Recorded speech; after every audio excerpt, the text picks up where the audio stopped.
ಇವತ್ತು ನಮ್ಮ ಉತ್ತರ ಕರ್ನಾಟಕ ಭಾಗದ ಬಹುತೇಕ ಯುವಕರು ಬರೀ IPL ನಲ್ಲಿ ಇಲ್ಲಾಂದ್ರೆ ವಿಮಲ್ RMD ಆಡ್ಗಳನ್ನ ನೋಡೋದ್ರಲ್ಲಿ ಬ್ಯುಸಿ ಆಗಿದ್ದಾರೆ ಹೊರತು ಈ ಒಂದು ಉತ್ತರ ಕರ್ನಾಟಕ ಭಾಗದ ಅಭಿವೃದ್ಧಿಯ ಕುರಿತು ಯಾರು ಕೂಡ ಚರ್ಚೆ ಮಾಡ್ತಾ ಇಲ್ಲ.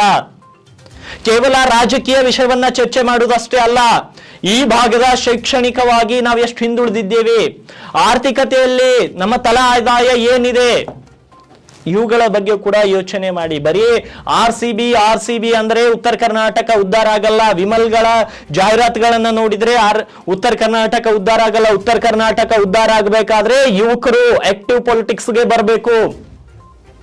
ಆವಾಗ ಮಾತ್ರ ಒಂದು ಲೆಕ್ಕಕ್ಕೆ ಉತ್ತರ ಕರ್ನಾಟಕ ಉದ್ಧಾರ ಆಗುತ್ತೆ.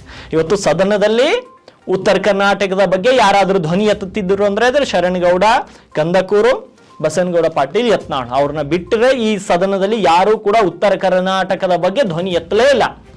ಆದ್ರೆ ಇವತ್ತು ಯತ್ನಾಳ್ ಅವರನ್ನ ಬಿಜೆಪಿ ಪಕ್ಷ ಉಚ್ಚಾಟನೆ ಮಾಡಿದೆ. ಅವರು ತಮ್ಮ ಟ್ವೀಟ್ ಅಲ್ಲಿ ಹೇಳ್ತಾರೆ, ಹಿಂದುತ್ವವಾದ ಮತ್ತು ಉತ್ತರ ಕರ್ನಾಟಕದ ಬಗ್ಗೆ ಧ್ವನಿ ಎತ್ತಿದ್ದೇನೆ, ಮುಂದೆ ಕೂಡ ಧ್ವನಿ ಎತ್ತುತ್ತೇನೆ, ಅದಕ್ಕಾಗಿ ಈ ರೀತಿ ಆಗಿದೆ ಅಂತ ಹೇಳಿದ್ರು. ಆದ್ರೆ ಉತ್ತರ ಕರ್ನಾಟಕದ ಎಲ್ಲ ರಾಜಕಾರಣಿಗಳು ಅರ್ಥ ಮಾಡ್ಕೊಳ್ಬೇಕು, ನೀವು ಬೆಳಿಬೇಕಾದ್ರೆ ನೀವು ಎಲ್ಲರನ್ನ ಗೌರವಿಸಬೇಕು ಮತ್ತು ಎಲ್ಲರೂ ನಿಮ್ಮನ್ನ ತುಳಿಲಿಕ್ಕೆ ಬಂದಾಗ ನೀವು ಅವರನ್ನ ಎದುರಿಸಿದಾಗ ಮಾತ್ರ ಉತ್ತರ ಕರ್ನಾಟಕದ ಭಾಗದ ರಾಜಕಾರಣಿಗಳು CM ಆಗ್ತಾರೆ, ಮುಂದೆ ಒಳ್ಳೊಳ್ಳೆ ಹುದ್ದೆಗಳನ್ನ ಹೊಂದ್ತಾರೆ.